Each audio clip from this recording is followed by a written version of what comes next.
listen, I'm not a good person, okay? I've made a lot of mistakes in my life. Like, I think it's almost always wrong to lie, and that's why I rarely ever do it. But the key words in that sentence were almost always wrong to lie, and that's why I rarely do it. But sometimes you gotta do what you gotta do. I was a sophomore in high school, and I had this math class that I was pretty certain I was gonna fail, like, right from the start. Like, there was no hope. And I mean, I liked the class for the most part. I loved all the people in it, and the teacher was cool. One of the key things I remember is, like, sitting next to this girl that I had a crush on for, like, 3 years of high school that I never really talked to. And in hindsight, I think she liked me, but I'm not really sure. Like, these are the things I was thinking about in class. My problem is I'll never realize if someone likes me until they literally say, yeah, I like you. And even then, I'm still, like, not 100% sure. So like that was my main focus of the year. I didn't care what was on the board. I look over on the chalkboard and I see like, you know, numbers and like they're throwing like the alphabet in there. Like that's not math to me. That's a headache. So I had other things to worry about. And then I realized, oh my god, it's the end of the year. It's finals season.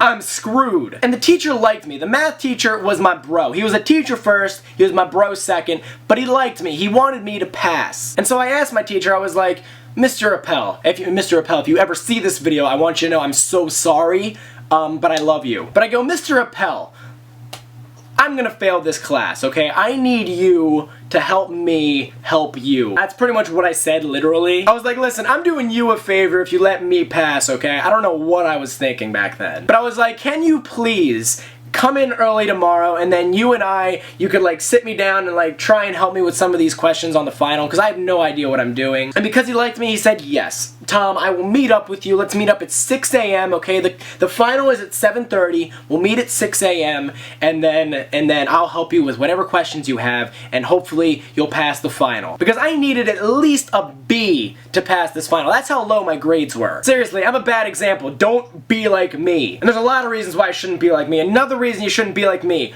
I'm not a morning person at all. So he's like, meet me at 6 a.m. tomorrow, and I was thinking like we can meet up after school or something. Right, okay, 6 a.m., got it. So I set like 12 alarms. Most people, they'll set one alarm and you know, they'll be up at like 5:30, get there at 6. They do that. Me, I set an alarm for like 5:30, 5:31, 5:33, 5:37, like I do like a million alarms. So then I wake up the next morning and look at my clock, and it was 7:15.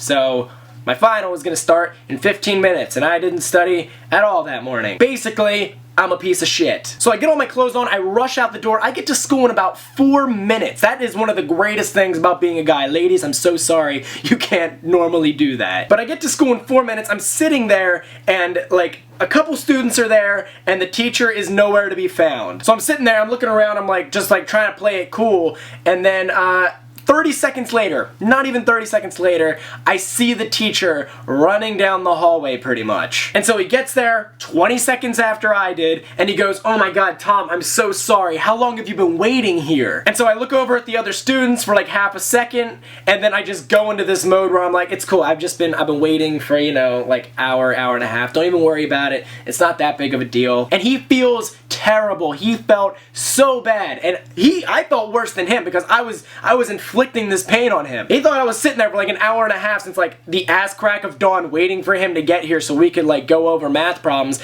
I got in 20 seconds before him. That is awful. And all the other students are kind of just watching me like, is he like serious right now? And they didn't say a word, because if they did, I would have like broken their necks or something. I gave them a look. They knew what I was doing. So they let it slide. I go into my math class. I take this final. Probably got around, you know, 10 questions on it right out of like 100.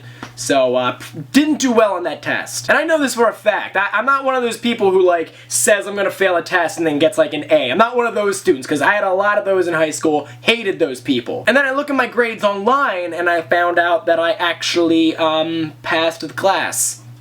And, that's how lying got me ahead in school. Am I a bad person? I don't know. I feel like I'm a bad person for doing that, but let me ask you guys, if you were in my situation, would you have lied? Would you have thought to lie? Like, would you have done that, or would you have been honest? Leave your answers in the comment section down below, and whether or not you think I'm a good person. If you do think I'm a good person, give this video a thumbs up down. I'm not gonna get any likes for this video at all. If you think I'm a good person, give this video a thumbs up. If you don't think I'm a good person, give it a thumbs down. But anyways, guys, if you missed my last video, you can check it out. Boom, it's going to be right there. And that's really all I've got to say on it. So thanks for watching. If you're going through finals right now, good luck with that. But yeah, I'll see you guys next Monday. Peace.